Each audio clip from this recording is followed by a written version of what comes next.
जय हिंद, नमस्कार। कैसे हैं आप सब? आई होप आप सभी अच्छे हैं और आप सबों की प्रिपरेशन बहुत अच्छे तरीके से हो रही है।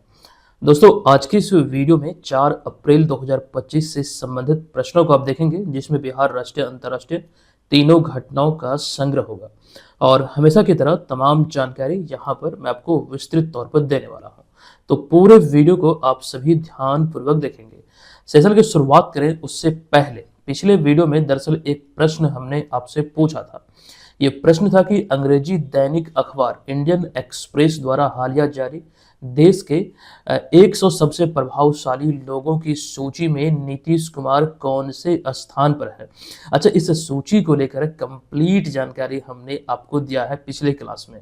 फिलहाल यहाँ पर इस प्रश्न का राइट जो आंसर है यह है विकल्प नंबर बी, यानी कि नीतीश कुमार इसमें 21वें स्थान पर है। अच्छा, एक जानकारी और भी हमने आपको बताया था, नीतीश कुमार बिहार के 22वें मुख्यमंत्री हैं और कुल मिला के 9 बार बिहार में सर्वाधिक बार ये मुख्यमंत्री पद की शपथ ले चुके हैं। साथ ही साथ बतौर मुख्यमंत्री गांधी मैदान पटना में सर्वाधिक 18 बार झंडा फहराने का रिकॉर्ड इनके नाम है। अब यहाँ पर आज की इस वीडियो के पहले प्रश्न पे जाने से पहले आपको बता दूं कि मार्च 2025 महीने वाला जो मंथली करंट अफेयर्स का पीडीएफ है वो लॉन्च कर दिया गया है। आप बीएम ऑनलाइन लर्निंग एप्लीकेशन में अगर ये बीपीएससी वाला कोर्स को ज्वाइन किए हुए हैं तो करंट अफेयर्स सेक्शन में जाके मंथली करंट अफेयर्स में 2025 को सिलेक्ट करते हुए वहां से मार्च 2025 का पीडीएफ को डाउनलोड कर सकते हैं, आप उसे प्रिंट कर सकते हैं। अच्छा, करंट अफेयर्स का एक स्पेशल कोर्स भी है जो कि बिहार के सभी प्रतियोगी परीक्षाओं के लिए है, तो इसमें भी मंथली करंट अफेयर्स सेक्शन से आप पीडीएफ को डाउनलोड कर पाएंगे। चलिए, यहाँ पर अब हम चलते हैं आज की इस वीडियो के पहले प्रश्न पे। अच्छा, जो लोग नहीं ज्वाइन किए अभी तक, आप इसे जरूर ज्वाइन कर लीजिएगा। ये बिहार के प्रतियोगी परीक्षाओं के लिए रामबाण है, यहाँ से आपकी तैयारी बेहतर तरीके से होगी। ठीक है, चलिए सेशन की शुरुआत करते हैं आज के इस वीडियो के पहले प्रश्न से। पहला प्रश्न है कि पारंपरिक कृषि संपदा को वैश्विक पहचान दिलाने की दिशा में बिहार कृषि विश्वविद्यालय सबौर द्वारा हाल ही में बिहार के किस खाद्य पदार्थ या फिर उत्पाद को जीआई टैग दिलाने का प्रस्ताव भेजा गया है। जो जीआई टैग रजिस्ट्री का जो मुख्यालय है चेन्नई, वहां ये प्रस्ताव भेजा गया है। फिलहाल इस प्रश्न का जो राइट आंसर है, जो विकल्प आपको दिख रहा है, लिट्टी चोखा, चना सत्तू और बथुआ आम, इन तीनों को लेकर प्रस्ताव अभी हाल ही में भेजा गया है। ओवरऑल अगर हम देखें तो कई सारे उत्पाद को लेकर अभी ये प्रस्ताव भेजा गया है, वो जानकारी भी आपको हम देंगे। फिलहाल ये 3 उत्पाद को लेकर ये भेजा गया है। अब यहाँ पर समझना कि दुनिया भर में लिट्टी चोखा और चना सत्तू का जिक्र होते हैं बिहार की चर्चा शुरू हो जाती है। कहीं ना कहीं इसका जो ओरिजिन है ये बिहार ही है। अब इस प्रसिद्ध व्यंजन को बिहार की पहचान दिलाने की जो कवायद है ये शुरू हो गई है। इस दिशा में जो मुख्य भूमिका निभा रही है वो बिहार कृषि विश्वविद्यालय सबौर इसमें मुख्य भूमिका निभा रही है। अच्छा, आपको बता दूं यहाँ पर कि इस पारंपरिक कृषि संपदा को वैश्विक पहचान दिलाने की दिशा में बिहार कृषि विश्वविद्यालय सबौर द्वारा दोनों व्यंजन को, यहाँ पर अगर हम बात करें तो चना सत्तू लिट्टी चोखा की बात कर रहे हैं, इन दोनों को जीआई टैग दिलाने के लिए चेन्नई स्थित जीआई टैग रजिस्ट्रेशन कार्यालय प्रस्ताव भेजा गया है। साथ ही साथ बिहार के बथुआ आम सहित कुल मिला के 30 उत्पादों का भी प्रस्ताव इसमें शामिल किया गया है। ये ध्यान रखिएगा, इन सभी को बारी बारी से हालांकि भेजा गया है और ये चीज़ें बहुत इंपॉर्टेंट है। अब यहाँ पर किसी भी उत्पाद को अगर जीआई टैग मिलता है, इसे स्वीकृति मिलती है, तो वो जानकारी आगे हम आपको अवश्य देंगे। फिलहाल ये जरूर ध्यान रखिएगा कि ये भी एक प्रश्न है, कौन कौन सा उत्पाद को लेकर प्रस्ताव भेजा गया है, इसे हल्के में बिल्कुल मत लीजिएगा, एग्जाम में पूछे जा सकते हैं। अच्छा, यहाँ पर जो तस्वीर में आप देख रहे हैं माननीय प्रधानमंत्री नरेंद्र मोदी हैं और ये लिट्टी चोखा का स्वाद ले रहे हैं। ये बिहार की प्रसिद्ध व्यंजन है, एक प्रकार से बिहार की पहचान को दर्शाता है। ठीक है, चलिए आगे चलते हैं अगले पॉइंट पे। दरअसल यहाँ पर हमने जीआई टैग के बारे में कुछ जानकारी आपके बीच रखा है। सबसे पहले जीआई टैग में जीआई का जो फुल फॉर्म होता है ये आपको ध्यान रखना है, जियोग्राफिकल इंडिकेशन टैग। ये यहाँ ध्यान रखें, जीआई टैग का अर्थ होता है जियोग्राफिकल इंडिकेशन टैग। अच्छा, किसी वस्तु या फिर उत्पाद को 10 वर्ष की अवधि के लिए जीआई टैग दिया जाता है। 10 वर्ष पश्चात उसका पुनः से रजिस्ट्रेशन कराना अनिवार्य होता है। अच्छा, बिहार को आखिरी बार यानी पिछली बार अगर हम देखें जीआई टैग कब मिला तो अप्रैल 2023 में पश्चिमी चंपारण के चनपटिया प्रखंड के मरचा चावल को, ये ध्यान रखिए। अच्छा, अगर आपसे कोई पूछे कि अब तक बिहार के कितने उत्पादों को जीआई टैग मिल चुका है तो कुल मिला के 16 उत्पादों को जीआई टैग मिला है अब तक बिहार से जो संबंधित है। तो इतनी सारी बातें यहाँ पर ध्यान आपको रखना है। चलिए दूसरे प्रश्न पे आते हैं। प्रश्न है कि नेहरू युवा केंद्र संगठन द्वारा निम्नलिखित में से कहाँ हाल ही में विकसित भारत राष्ट्रीय युवा संसद 2025 का आयोजन किया गया। ये आयोजन अभी हाल ही में पटना में किया गया है। विकल्प नंबर सी इस प्रश्न का करेक्ट आंसर होगा। आपको बता दूं कि नेहरू युवा केंद्र संगठन ने पटना विधानसभा में विकसित भारत राष्ट्रीय युवा संसद 2025 का आयोजन किया। यहाँ पर इसकी कुछ तस्वीर को आप देख सकते हैं। अच्छा, इस आयोजन में राज्य के हर जिले से 10 युवा विद्यार्थियों को जिला स्तरीय प्रतियोगिता के माध्यम से चुना गया था, जो इसमें शामिल हुए थे। तो फिलहाल यहाँ पर इतनी ही जानकारी है। ये कहाँ पर आयोजित हुआ? तो पटना विधानसभा में। क्या? तो विकसित भारत राष्ट्रीय युवा संसद 2025 किसके द्वारा? तो यहाँ पर आपको ध्यान रखना है, नेहरू युवा केंद्र संगठन द्वारा। तो फिलहाल इतनी जानकारी यहाँ पर है, ये ध्यान रखिए। हम चलते हैं आगे अगले प्रश्न पे, लेकिन उससे पहले दरअसल यहाँ पर हमने बात किया है विधानसभा के बारे में। अगर आपसे ये पूछा जाए कि वर्तमान में बिहार में विधानसभा की कितनी सीटें हैं, बहुत इंपॉर्टेंट प्रश्न है और है बहुत आसान भी। 243 सीटें हैं। लेकिन अब यहाँ पर इससे आगे जो पॉइंट है ये इंपॉर्टेंट है, आपको ध्यान रखना है। इन 243 सीटों में से 38 सीटें जो है ये अनुसूचित जाति और 2 सीटें अनुसूचित जनजाति वर्गों के लिए रिजर्व है, यानी कि आरक्षित है। ये वीवीआई पॉइंट में आप इसे रखेंगे, ये आपसे एग्जाम में या फिर इंटरव्यू तक पूछा जा सकता है। अच्छा, वर्तमान में बिहार विधानसभा के अध्यक्ष कौन है? तो भारतीय जनता पार्टी के नंदकिशोर यादव। और वहीं पे बात करें उपाध्यक्ष की, तो विधानसभा के जो उपाध्यक्ष है ये है नरेंद्र यादव, जो कि जदयू से है। तो ये चीज़ें फिलहाल यहाँ पर भी आपके समक्ष हमने रखा है, ये किनका स्थान लिए हैं, तो ये चीज़ें आप लोग पढ़ सकते हैं। हालांकि वर्तमान में जो अध्यक्ष है ये कौन है? तो नंदकिशोर यादव हैं और उपाध्यक्ष कौन है? नरेंद्र यादव, जो जदयू से हैं। ये चीज़ें यहाँ पर भी हमने वही आपके समक्ष रखा है। तो इतनी बातों के अतिरिक्त बिहार विधानसभा से संबंधित या फिर विधानसभा से संबंधित 3-4 पॉइंट और भी यहाँ पर आप देख रहे हैं जो इम्पोर्टेंट है। जैसे कि विधानसभा का जो कार्यकाल होता है ये सामान्यतः 5 वर्ष का होता है किसी भी राज्य में। विधानसभा के नेता की बात करें तो संबंधित राज्य के जो मुख्यमंत्री होते हैं, मौजूदा मुख्यमंत्री ही ये विधानसभा के नेता होते हैं। अच्छा, राज्य विधानमंडल में कितने सदन होते हैं? तो 2 सदन होते हैं, एक विधान परिषद और एक विधानसभा। अच्छा, किसी राज्य की विधानसभा में सदस्यों की अधिकतम जो संख्या हो सकती है वो 500, न्यूनतम की बात करें तो न्यूनतम 60 हो सकती है।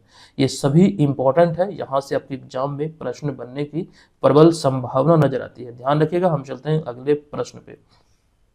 चलिए, तीसरा प्रश्न है कि हाल ही में भारत और किस देश के बीच संयुक्त सैन्य अभ्यास टाइगर ट्रम्प का या फिर टाइगर ट्रम्प का चौथा संस्करण आयोजित किया गया है? इस प्रश्न का राइट आंसर है विकल्प नंबर सी, यानी कि अमेरिका। भारत और अमेरिका के बीच ये संयुक्त सैन्य अभ्यास आयोजित होता है। इसका चौथा संस्करण हाल ही में आयोजित किया गया है। अब यहाँ पर डिटेल में जानकारी आपके बीच है। देखिए, टाइगर ट्रम्प या फिर टाइगर ट्रम्प ये भारत और संयुक्त राज्य अमेरिका के बीच आयोजित की जाने वाली संयुक्त सैन्य अभ्यास है। 1 अप्रैल को शुरुआत हुई है, 13 अप्रैल 2025 को इसका समापन हो जाएगा। इस वर्ष इसका चौथा संस्करण आयोजित किया गया है। अच्छा, यह युद्धाभ्यास 2 चरणों में आयोजित हुआ। पहला चरण विशाखापत्तनम में, और जिसे कि हार्बर फेज कहा गया, जबकि दूसरा चरण जो शुरू हुआ जिसमें कि समुद्री और जमीन अभ्यास किया गया, जो कि काकीनाडा आंध्र प्रदेश में आयोजित किया गया। ये भी यहाँ पर ध्यान रखिए। एक्चुअली आयोजित नहीं हुआ है, आयोजित किया जाएगा। हमने यहाँ पर लिख दिया आयोजित किया गया है, लेकिन ये 1 से 13 अप्रैल के बीच आयोजित होना है। ठीक है, बाद में हमें इसे सुधार करने की आवश्यकता ना करना पड़े, इसीलिए यहाँ पर हमने किया गया लिख दिया है। ठीक है, इस चीज को ध्यान आप लोग रखिएगा। अच्छा, इस अभ्यास का मुख्य उद्देश्य मानवीय सहायता और साथ साथ आपदा राहत कार्यों के लिए दोनों देशों के सशस्त्र बलों के बीच सहयोग को सुधार करना, इसे मजबूत करना, ये इस अभ्यास का उद्देश्य है जो दोनों देशों के मध्य आयोजित होता है। ठीक है, ये ध्यान रखिए। एक और पॉइंट यहाँ पर है कि इसका जो पहला चरण था 13 से लेकर 21 नवंबर 2019 तक आंध्र प्रदेश में विशाखापत्तनम और काकीनाडा तटों पर यह आयोजित किया गया था। ये इसका फर्स्ट संस्करण था, ये यहाँ पर आपको ध्यान रखना, पहला एडिशन था। और ये अभी वर्तमान में जो आयोजित हो रहा है ये इसका चौथा संस्करण है, ये यहाँ पर ध्यान रखने योग्य है। अच्छा, अगले प्रश्न पर चले उससे पहले एक कमेंट को लेकर मैं यहाँ पर कुछ बातें आप लोगों के साथ शेयर करना चाहता हूँ। दरअसल कमेंट ये था, जो आप में से ही किसी ने किया था कि सर हम बिहार पुलिस एग्जाम की प्रिपरेशन में लगे हैं, क्या ये सीरीज हमारे लिए उपयोगी होगा या फिर नहीं। तो आपको बता दूं कि बिहार में आयोजित होने वाले वो सभी एग्जाम जहां पर करंट अफेयर्स के प्रश्न पूछे जाते हैं, ये सभी एग्जाम की दृष्टिकोण से आपके लिए रामबाण है। ध्यान रखिएगा, चाहे वो कोई भी एग्जाम है, चाहे वो बिहार दारोगा, police constable, BPSC, Bihar SSC, CDPO, कोई भी एग्जाम है, ये सभी एग्जाम में आपको भरपूर हेल्प करेगा। हजारों लोग एप्लीकेशन पे हमारे साथ बने हुए हैं, तो आप भी एप्लीकेशन के माध्यम से हमारे तमाम मटेरियल का आप वहां से भरपूर लाभ उठा पाएंगे। वहां पर ये सभी चीजें सुनियोजित तरीके से आपको मिलती है। चलिए आते हैं यहाँ पर कुछ जानकारी और आपको दे दूं। दरअसल बायलैटरल एक्सरसाइज की बात करें, जो भारत और अन्य किसी देश के बीच आयोजित होता है, ये सभी उनमें इंपॉर्टेंट है। संप्रीति, मित्र शक्ति, मैत्री व्यायाम, वज्र प्रहार, नोमैडिक एलिफेंट, समुद्र लक्ष्मण, गरुड़ शक्ति, शक्ति अभ्यास, धर्म गर्जन, विनवैक्स, Suryakaran, hand in hand, SIMBEX, ओष्टहिंद अभ्यास, लामितीय, टाइगर ट्रंप, यही वाला अभी हाल ही में आयोजित हुआ है। और अभी रिसेंटली हमने जानकारी दिया था वरुण को लेकर, जो कि भारत और फ्रांस के बीच आयोजित हुआ। अभी 3 से 4 दिन पहले ही मुझे लगता है ये जानकारी हमने आपको दिया है। तो ये तमाम चीजें ध्यान रखें। अब हम चलते हैं अगले प्रश्न पे। देखिए, चौथा प्रश्न है कि निम्नलिखित में से कौन हाल ही में राष्ट्रमंडल राष्ट्रों के महासचिव का पदभार संभालने वाली पहली अफ्रीकी महिला बनी है? तो राइट आंसर है सरली बोचवे, यानी कि विकल्प नंबर ए इस प्रश्न का राइट आंसर है। देखिए, सरली बोचवे जो कि घाना की पूर्व विदेश मंत्री है, जिन्हें आप यहाँ पर तस्वीर में देख रहे हैं, ये घाना की पूर्व विदेश मंत्री यानी कि पूर्व फाइनेंस मिनिस्टर, पूर्व फॉरेन मिनिस्टर है। अब यहाँ पर आपको ध्यान रखना है कि वह अभी हाल ही में 1 अप्रैल 2025 को अगले 4 वर्ष के लिए राष्ट्रमंडल राष्ट्रों के महासचिव का पदभार संभाली है, और ये पदभार संभालने वाली पहली अफ्रीकी महिला बन गई है। ये गौरव इनके नाम दर्ज हुआ है। अब यहाँ पर आपको बता दूं कि उन्होंने 7वें महासचिव के रूप में पैट्रिसिया स्कॉटलैंड, जो कि डोमिनिका गणराज्य की है, इनसे पदभार ग्रहण की है। अच्छा, राष्ट्रमंडल महासचिव की बात करें तो लंदन, यूनाइटेड किंगडम में स्थित राष्ट्रमंडल सचिवालय का वे प्रमुख होते हैं। तो इस पद पर 7वें महासचिव के रूप में कौन नियुक्त हुए? तो घाना की सरली बोचवे। यहाँ पर ये तमाम चीजें इतना क्लियर है। अच्छा, यहाँ पर अगला पॉइंट है कि राष्ट्रमंडल के पहले महासचिव कनाडा के अर्नोल्ड स्मिथ, जो कि 1965 में नियुक्त हुए थे, 1975 तक अपनी सेवा दिए थे। ये यहाँ पर आप ध्यान रखें। अच्छा, इस पद पर भारतीय के दृष्टिकोण से देखें तो भारत के कमलेश शर्मा वर्ष 2008 से 2016 तक इसके 5वें महासचिव के रूप में अपनी सेवा दी थी। तो ये भारत के संदर्भ में ऐसा, मतलब इस पद पर नियुक्त होने वाले ये पहले और एकमात्र भारतीय हैं। जो आपको ध्यान रखना है, इनका नाम क्या है? तो कमलेश शर्मा। 2008 से 16 तक ये सेवा दिए थे। अच्छा, कुछ जानकारी और भी है। दरअसल राष्ट्रमंडल की जो बात हो रही है, अगर आपसे हम ये पूछें कि राष्ट्रमंडल संघ में अभी वर्तमान में कितने देश हैं, तो ये 56 स्वतंत्र देशों का एक संघ है। ये सभी वैसे देश हैं जो कभी न कभी ब्रिटेन का उपनिवेश हुआ करते थे, अर्थात वैसे देश जो कभी न कभी ब्रिटेन का गुलाम थे और एक संधि के फलस्वरूप उन्हें आज़ादी मिली हो। और ऐसे में देखें तो भारत भी, अपना जो देश भारत है, ये भी एक राष्ट्रमंडल देशों की श्रेणी में है। अच्छा, ये चीजें आप लोगों को कई बार हमने बतलाया है। वो सभी देश जहां पर ब्रिटेन का शासन रहा है या फिर ब्रिटेन का वो उपनिवेश रहा है, जो किसी संधि के फलस्वरूप उन्हें आज़ादी मिली है, तो ऐसे में वो देश राष्ट्रमंडल देशों की श्रेणी में आता है। वर्तमान में इसमें 56 देश हैं भारत सहित। आई होप ये चीजें यहाँ पर आपका क्लियर हो चुका है। चलिए 5वें प्रश्न पे आते हैं। सामाजिक सेवा और ऐतिहासिक अनुसंधान में उत्कृष्ट योगदान के लिए निम्नलिखित में से किन्हें हाल ही में उगादी पुरस्कार से सम्मानित किया गया है? राइट आंसर यहाँ पर है मायना स्वामी, यानी कि विकल्प नंबर डी इस प्रश्न का करेक्ट आंसर है। सामाजिक सेवा और ऐतिहासिक अनुसंधान में उत्कृष्ट योगदान के लिए प्रसिद्ध इतिहासकार और पुरातत्वविद मायना स्वामी को प्रतिष्ठित उगादी पुरस्कार से सम्मानित किया गया, जिन्हें आप यहाँ पर तस्वीर में देख रहे हैं। अच्छा, यहाँ पर इस पुरस्कार की बात करें तो यह पुरस्कार या फिर यह सम्मान मुख्यमंत्री चंद्रबाबू नायडू द्वारा दिया गया, जो आंध्र प्रदेश के चीफ मिनिस्टर हैं, जिन्हें आप यहाँ पर देख रहे हैं।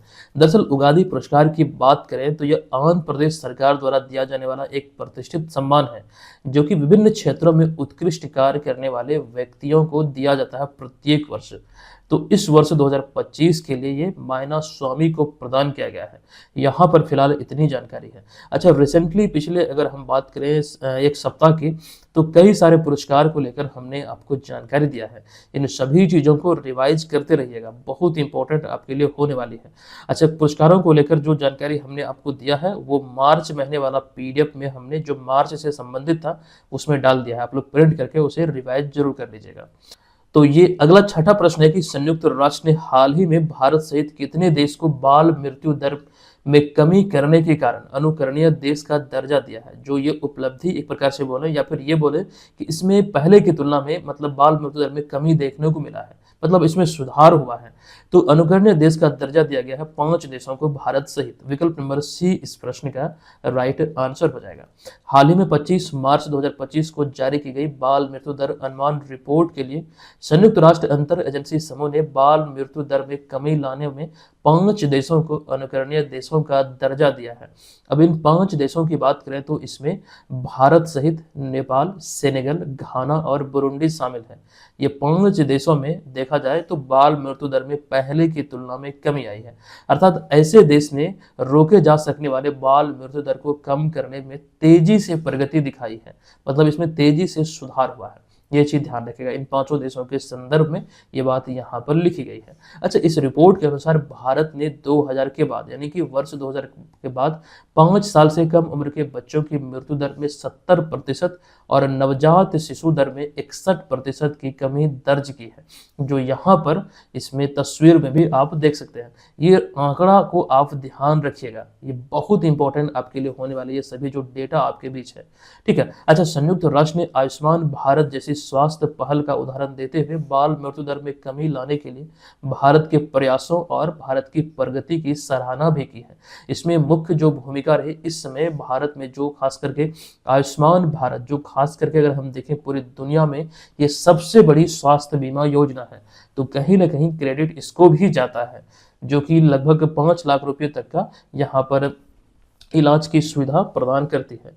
तो फिलहाल इतनी बातें इसको लेकर ध्यान रखना है। अच्छा, आयुष्मान भारत की बात हुई है, इसकी शुरुआत को लेकर आपसे एग्जाम में प्रश्न पूछा जा सकता है कि कब इसे शुरू किया गया था। देखिए, आयुष्मान भारत या फिर प्रधानमंत्री जन आरोग्य योजना, ये है दोनों एक ही। तो इसको लेकर आपको ये ध्यान रखना है, इसकी शुरुआत जो हुई थी 23 सितंबर 2018 को माननीय प्रधानमंत्री नरेंद्र मोदी द्वारा किया गया था। आपसे एक प्रश्न ये भी पूछा जाएगा कि कहाँ पर इसकी शुरुआत हुई थी, तो रांची, झारखंड से इसकी शुरुआत हुई थी। ये प्रधानमंत्री जन आरोग्य योजना या फिर आयुष्मान भारत या फिर पीएम जय योजना की शुरुआत की बात करें तो, ठीक है। तो ये तमाम बातें यहाँ पर ध्यान रखना। 23 सितंबर 2018 को झारखंड रांची से इसे शुरू किया गया था। अच्छा, 7वें प्रश्न पे आते हैं। विश्व स्वास्थ्य संगठन यानी कि WHO ने हाल ही में किस देश को शीर्ष स्तरीय आपातकाल के रूप में वर्गीकृत किया है। अच्छा, ये WHO द्वारा वर्गीकृत किया गया है, तो राइट आंसर है विकल्प नंबर सी। दरअसल अभी म्यांमार में भूकंप आया था, इस वजह से ये आपातकाल के रूप में वर्गीकृत किया गया है। अब यहाँ पर जानकारी आपके बीच है कि WHO ने म्यांमार में हाल ही में आई भूकंप को एक गंभीर आपातकाल घोषित किया है। अच्छा, यह म्यांमार में जो भूकंप आया था ये 7.7 तीव्रता का यह भूकंप जो था ये पिछले 200 साल का सबसे बड़ा भूकंप था जो यहाँ पर देखने को मिला म्यांमार में। अच्छा, भारी मात्रा में यहाँ पर तबाही देखने को मिला है, हजारों की संख्या में लोग मरे हैं, तकरीबन 3000 से अधिक लोगों की मौत की पुष्टि हो चुकी है। अच्छा, सबसे चौंकाने वाला या फिर जो एकदम से बहुत दर्दनाक हादसा इसमें रहा, दरअसल वो ये था कि किसी मस्जिद में लगभग 400 लोग नमाज पढ़ रहे थे और वहाँ पर जो बिल्डिंग था शायद वो गिर गया और लगभग सभी लोगों की मौत हुई थी। ऐसा मैं न्यूज में पढ़ रहा था, कुछ इसी प्रकार की थी, नमाज पढ़ रहे थे और अचानक से ये भूकंप आया था, ठीक है। तो वहाँ पर भगदड़ एक प्रकार से मचा होगा या फिर निकलने का मौका भी नहीं मिला होगा, ठीक है। तो ये चीज़ें हमने हालांकि यहाँ पर नहीं लिखा है, लेकिन इस भूकंप में सबसे दर्दनाक जो मुझे जो लगा, जो जानकारी मेरे पास है, तो उसमें ये मुझे लगा कि बहुत दर्दनाक रहा होगा ये मंजर। फिलहाल यहाँ पर आगे बढ़ते हैं। आपको बता दूं कि इस विनाशकारी भूकंप के बाद हाल ही में भारत सरकार ने वहां पर ऑपरेशन ब्रह्मा के तहत देश में राहत और बचाव कार्य शुरू किया है। अभी 2 दिन पहले ही हमने इसको लेकर जानकारी आपको दिया है कि म्यांमार में जो भूकंप आया इसको लेकर राहत व बचाव कार्य के लिए भारत सरकार ने ऑपरेशन ब्रह्मा शुरू किया है। इसके तहत भारत सरकार INS सतपुड़ा और INS सावित्री जो समुद्री जहाज है ये 40 टन मानवीय सहायता लेकर यहाँ पर यांगून बंदरगाह पहुंचा है। ये चीजें क्लियर है, यहाँ पर ध्यान आपको रखना है। अच्छा, बिहार के संदर्भ में अगर हम बात करें तो बिहार में सबसे सबसे विनाशकारी भूकंप कब आया था? और ये प्रश्न आपके बीपीएससी एग्जाम में पूछा हुआ है, ये ध्यान रखिएगा। देखिए, बिहार का सबसे बड़ा भूकंप 15 जनवरी 1934 को आया था, जिसकी तीव्रता जो थी रिक्टर स्केल पर ये 8.4 थे। ये इसका तीव्रता था। मैग्नीट्यूड की बात करें, भूकंप का मैग्नीट्यूड 8.4 था, जिसने भारी तबाही मचाई थी, जिससे बिहार को काफी नुकसान हुआ था, ये ध्यान रखिएगा। अच्छा, सरकारी आंकड़ों के अनुसार 7,000 से अधिक लोगों की मौत की पुष्टि हुई थी और इस भूकंप से दरभंगा, मधुबनी, मुजफ्फरपुर और मुंगेर जिला सबसे अधिक प्रभावित हुआ था। अच्छा, ये समय है 1934। उस समय तो पक्के मकान आदि हुआ भी नहीं करते थे, बहुमंजिला मकान की संख्या बहुत कम हुआ करते थे। तो उस समय 7,000 से अधिक लोग मरे थे। लेकिन सपोज यहाँ पर अगर 2025 में ऐसा भूकंप आए तो ये आंकड़ा, ये 8.4 मैग्नीट्यूड का अगर भूकंप आ जाए तो ये आंकड़ा 7,000 से बढ़ के 7 लाख से भी अधिक हो सकता है। क्योंकि जिस प्रकार से अभी बिल्डिंगें हैं, एकदम से बहुमंजिला इमारत है, तो बहुत नुकसान हो सकता है और लाखों की संख्या में ये तबाही, मौत का मंजर सामने आ सकता है। ठीक है, तो फिलहाल उतना डिटेल में नहीं जाएंगे हम लोग, बस यहाँ पर जो डेटा आपके बीच हमने रखा है, ये तमाम चीज़ों को यहाँ पर ध्यान रखना है। अच्छा, भारत सरकार द्वारा ऑपरेशन ब्रह्मा जो अभी हाल ही में शुरू किया गया है, तो ऐसे इससे पहले भी कई प्रकार के ऑपरेशन मानवीय सहायता करने की दिशा में भारत सरकार द्वारा शुरू किया गया है। ठीक है, ये चीजें ध्यान रखिएगा। अभी जो ऑपरेशन ब्रह्मा शुरू हुआ ये तो आप जान चुके हैं, लेकिन इससे पहले ऑपरेशन सद्भाव सितंबर 2024 में शुरू हुआ था। दरअसल चक्रवाती तूफान यागी से प्रभावित देशों जैसे कि म्यांमार, लाओस और वियतनाम, यहाँ पर मानवीय सहायता प्रदान करने के लिए ये शुरू किया गया था। उसी प्रकार से और भी है, इंद्रावती, करुणा, कावेरी, गंगा, देव शक्ति, वंदे भारत मिशन, ऑपरेशन संकट मोचन, ऑपरेशन राहत, ये सभी बहुत ही इंपॉर्टेंट है। चलिए आते हैं अगले प्रश्न पे। हमारा अगला जो प्रश्न है कि निम्न में से किस एजेंसी या फिर स्पेस एजेंसी ने हाल ही में अपने अंतरिक्ष वेधशाला मिशन गैया को बंद कर दिया है? तो गैया मिशन जो है ये है खास करके यूरोपीय अंतरिक्ष एजेंसी से संबंधित। तो विकल्प नंबर बी यहाँ पर इस प्रश्न का राइट यहाँ पर आंसर हो जाएगा। देखिए, यूरोपियन स्पेस एजेंसी इस प्रश्न का राइट आंसर है। आपको बता दो कि हाल ही में 27 मार्च 2025 को यूरोपीय अंतरिक्ष एजेंसी अर्थात ईएसए ने अपने अंतरिक्ष वेधशाला मिशन गैया को बंद कर दिया है। ये डेट आप ध्यान रखिएगा, 27 मार्च 2025 को ये बंद। अच्छा, ये मिशन आखिर है क्या, किस दिशा में ये कार्य करता है? देखिए, यहाँ पर GAI ये जो गैया लिखा गया, इसका जो अर्थ होता है ये क्या होता है, फुल फॉर्म जो है, तो इसका फुल फॉर्म है global astrometric interferometer for astrophysics.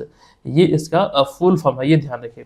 देखिए, ये जो गैया या फिर गैया मिशन जो है, ये आकाश गंगा की सबसे सटीक और त्रिआयामी यानी कि 3D मानचित्रण पर केंद्रित था। ये 3D खास करके मैपिंग करता था, मानचित्र तैयार करता था। यहाँ पर ये तस्वीर के माध्यम से इसको देख सकते हैं। ये खास करके आकाश गंगा की सबसे सटीक पिक्चर निकालने में, जो 3D पिक्चर होते हैं वो निकालने की दिशा में इसे लॉन्च किया गया था, लेकिन अब इसे बंद कर दिया गया है यूरोपीय अंतरिक्ष एजेंसी के द्वारा। अच्छा, यहाँ पर ये समझिएगा इसे लॉन्च कब किया गया था। इसे तारों एवं अन्य खगोलीय पिंडों की स्थिति व गति की सटीक माप के माध्यम से ब्रह्मांड का मानचित्रण करने के लिए 19 दिसंबर 2013 को लॉन्च किया गया था। ठीक है, ये यहाँ पर आई होप समझ चुके हैं। अच्छा, ये प्रश्न को आप वीवीआई प्रश्नों की श्रेणी में रखेंगे, मेरे ख्याल से ये बहुत इंपॉर्टेंट है। ये आपसे गैया मिशन के बारे में एग्जाम में प्रश्न देखने को मिल सकता है। फिलहाल यहाँ पर हम चलते हैं अगले प्रश्न पे। नवा प्रश्न है, किस राज्य की स्थापना दिवस को प्रत्येक वर्ष 1 अप्रैल को उत्कल दिवस के रूप में मनाया जाता है? आप लोग जानते हैं।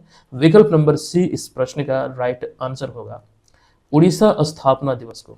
देखिए, उड़ीसा राज्य में हर साल 1 अप्रैल को उत्कल दिवस या फिर उड़ीसा दिवस के रूप में मनाया जाता है।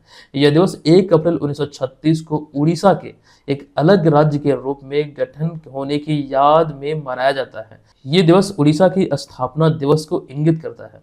आपको बता दूं कि इस साल 89वां उड़ीसा स्थापना दिवस मनाया गया है। दरअसल उड़ीसा की स्थापना की बात करें तो संयुक्त जो प्रांत हुआ करता था, बंगाल, उड़ीसा, बिहार, तो संयुक्त बंगाल उड़ीसा या फिर बंगाल, बिहार, उड़ीसा प्रांत से भाषाई आधार पर अलग होकर उड़ीसा का गठन एक अलग राज्य के रूप में 1 अप्रैल 1936 को हुई थी। ये दिवस इसी को चिन्हित करता है, इसी की याद में मनाया जाता है। अच्छा, यहाँ पर हमने इसी तरह की जानकारी झारखंड के संदर्भ में आपके बीच रखा है। दरअसल 2 अगस्त 2000 को भारत की संसद ने बिहार पुनर्गठन विधेयक पारित कर झारखंड राज्य के निर्माण को मंजूरी दिया था, जिसके तहत 15 नवंबर 2000 को बिरसा मुंडा की जयंती पर झारखंड जो है ये देश के 28वें राज्य के रूप में अस्तित्व में आया था। यानी कि झारखंड राज्य का जो गठन हुआ ये 15 नवंबर 2000 ईस्वी को हुआ। अच्छा, बिहार से 18 जिले अलग करके जो कि संपूर्ण भूभाग का जो संयुक्त प्रांत था, ये संपूर्ण भूभाग का 44% भाग के साथ एक स्वतंत्र राज्य के रूप में अस्तित्व में आया 15 नवंबर 2000 को। और ये बातें हम कर रहे हैं यहाँ पर झारखंड के संदर्भ में। झारखंड के मैप को यहाँ पर आप तस्वीर में देख सकते हैं। अच्छा, 15 नवंबर 2000 को जब झारखंड अस्तित्व में आया 28वें राज्य के रूप में, और तो यहाँ पर आपको समझना है कि झारखंड के पहले जो मुख्यमंत्री बने ये बाबूलाल मरांडी बने।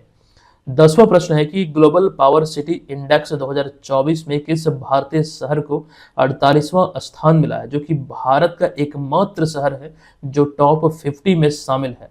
तो राइट जो आंसर यहाँ पर है यह है विकल्प नंबर डी, यानी कि मुंबई। आपको बता दूं कि ग्लोबल पावर सिटी इंडेक्स यानी कि जीपीसीआई जापान के मौरी मेमोरियल फाउंडेशन द्वारा जारी एक वार्षिक रिपोर्ट है। ये ग्लोबल पावर सिटी इंडेक्स जो है ये जापान की एक मोमी मेमोरियल जो फाउंडेशन है, मोमी नहीं बल्कि मोरी मेमोरियल फाउंडेशन जो इसके द्वारा एक रिपोर्ट है जो प्रत्येक वर्ष जारी होता है, जो कि दुनिया भर के शहरों की वैश्विक शक्ति और प्रभावशीलता का मूल्यांकन करता है, जिसके आधार पर ये रैंकिंग उन्हें उस मतलब शहर को दिया जाता है। और ऐसे में इस रिपोर्ट के अनुसार 2024 में दुबई को लगातार दूसरे साल विश्व स्तर पर 8वां और मध्य पूर्व में पहला स्थान मिला है। अच्छा, इस सूची में ओवरऑल देखें तो पहले स्थान पर लंदन है, उसके बाद न्यूयॉर्क, फिर टोक्यो, फिर पेरिस और सिंगापुर को स्थान मिला है। ठीक है, ये ध्यान रखें। भारत के संदर्भ में देखें तो इस इंडेक्स में मुंबई को 654.6 अंकों के साथ 48वां स्थान मिला है, जो भारत का एकमात्र शहर है जो टॉप 50 में शामिल है। मुझे लगता है कि ग्लोबल पावर इंडेक्स से संबंधित इतनी जानकारी आपके लिए पर्याप्त है। अच्छा, यहाँ पर 48वां स्थान मुंबई को जो मिला है और कितने अंकों के साथ मिला है ये भी बखूबी आपको ध्यान रखना है। चलते हैं अगले 11वें नंबर प्रश्न पे। तो ये प्रश्न है कि समुद्री प्रौद्योगिकी में अनुसंधान, नवाचार, स्टार्टअप और उद्यमिता को बढ़ावा देने के उद्देश्य मार्च 2015 में शुरू की गई किस कार्यक्रम का हाल ही में 10वीं वर्षगांठ मनाई गई है। देखिए, यहाँ पर इस प्रश्न का जो राइट आंसर यह है विकल्प नंबर डी, यानी कि सागरमाला कार्यक्रम। आपको ध्यान रखना ये कब शुरू किया गया था, तो मार्च 2015 में। इसका उद्देश्य क्या है, तो समुद्री प्रौद्योगिकी में अनुसंधान, नवाचार, स्टार्टअप और उद्यमिता को बढ़ावा देना, इसी उद्देश्य से शुरू किया गया था, जिसकी अभी 10वीं वर्षगांठ मनाई गई है मार्च 2025 में। अब यहाँ पर अगला प्रश्न है कि पार्वती 2 जल विद्युत परियोजना जो हाल ही में खबरों में है यह किस राज्य में स्थित है। देखिए, पार्वती 2 जो जल विद्युत परियोजना है ये अभी हाल ही में जो खबरों में रहा है, खबरों का विषय रहा, ये हिमाचल प्रदेश में है। अतः विकल्प नंबर डी इस प्रश्न का राइट आंसर यहाँ पर हो जाएगा। तो दोस्तों, आज का यह वीडियो यहाँ पर समाप्त होता है। जो महत्वपूर्ण जानकारी है वो आपके बीच यहाँ पर हमने रखा है। अब यहाँ पर चलते हैं आज के इस वीडियो के प्रश्न की ओर, लेकिन उससे पहले आपको ध्यान रखना है बीपीएससी वाला यही वो कोर्स है, आप लोग चाहें तो आप इसे ज्वाइन कर सकते हैं कि नाम मात्र की फी पर। इसी में आपका करंट अफेयर्स का प्लान भी इंक्लूडेड है, जिसका आप भरपूर लाभ ले पाएंगे। चलिए, आज के इस वीडियो का प्रश्न है, केंद्र सरकार ने महात्मा गांधी राष्ट्रीय ग्रामीण रोजगार गारंटी योजना यानी मनरेगा मजदूरों की दैनिक मजदूरी में हाल ही में बढ़ोतरी की है। बताएं कि निम्न में से कौन सा कथन सत्य है। इसको लेकर डिटेल इन्फॉर्मेशन हमने आपको दिया है, कमेंट बॉक्स में हमें बताइएगा इसका राइट आंसर यहाँ पर क्या होगा। हम मिलते हैं आपसे नेक्स्ट वीडियो में, तब तक के लिए धन्यवाद। जय हिंद।